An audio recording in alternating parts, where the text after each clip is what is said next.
Hello and welcome back to our Jewel Diaries. I'm your host Reena and I'm thrilled to have you here today.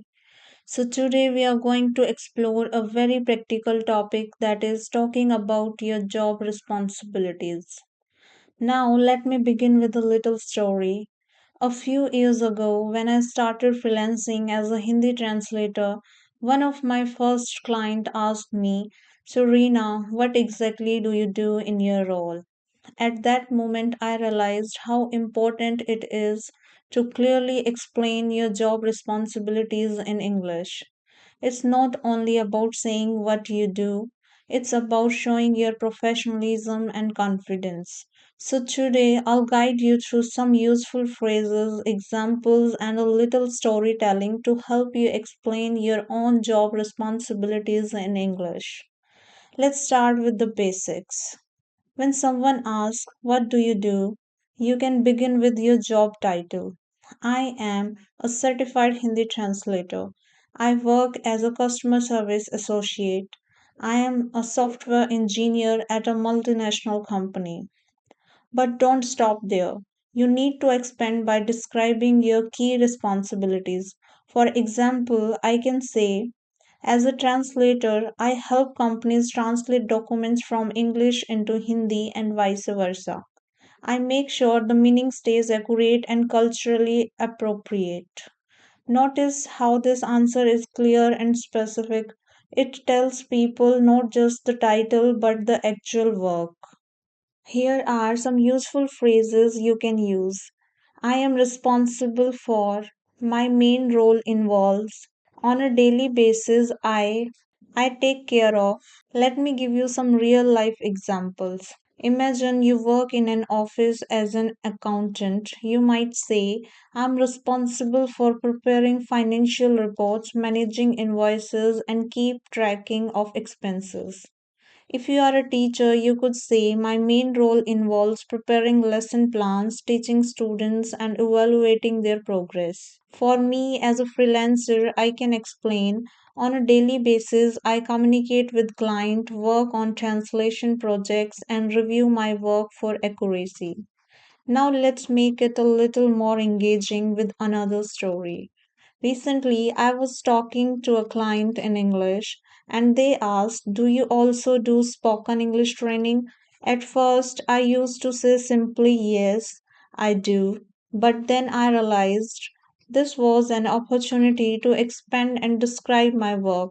So now I say, "Yes, apart from translation, I also create podcasts on spoken English. My role is to help learners build confidence in communication and improve their vocabulary through real life topics." Doesn't it sound much better? It's also important to know how to describe teamwork responsibilities. You can say, "I work closely with my team to complete projects on time. I collaborate with colleagues to solve client queries.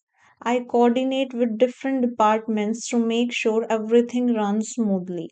Another key area is talking about achievements.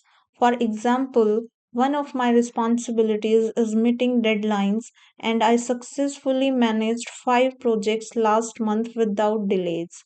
See how adding achievements makes your responsibilities sound more impressive? Now, let's do a quick role play exercise. Imagine someone asks you, "What are your job responsibilities?" You can reply like this: "I work as a translator. I am responsible for translating documents from English to Hindi. I also review and edit translations to ensure quality.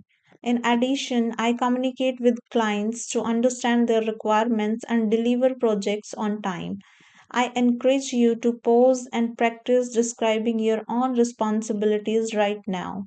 Say it out loud. "I'm responsible for," or "my role involves," and then fill in the details. So, my dear listeners, the next time someone asks you about your job, don't just give your title. Expand your answer with responsibilities, achievements, and even the skills you use. This will make you sound confident, professional, and fluent in English. Let's quickly recap today's learning. Start with your job title. Use phrases like I'm responsible for or my main role involves. Be specific about daily tasks. Mention teamwork and achievements. Practice describing your role in simple, clear sentences. That's all for today's episode. I hope this storytelling journey give you practical ideas and vocabulary to talk about your job responsibilities with confidence. Remember, practice makes perfect. The more you explain your role in English, the more natural it will become.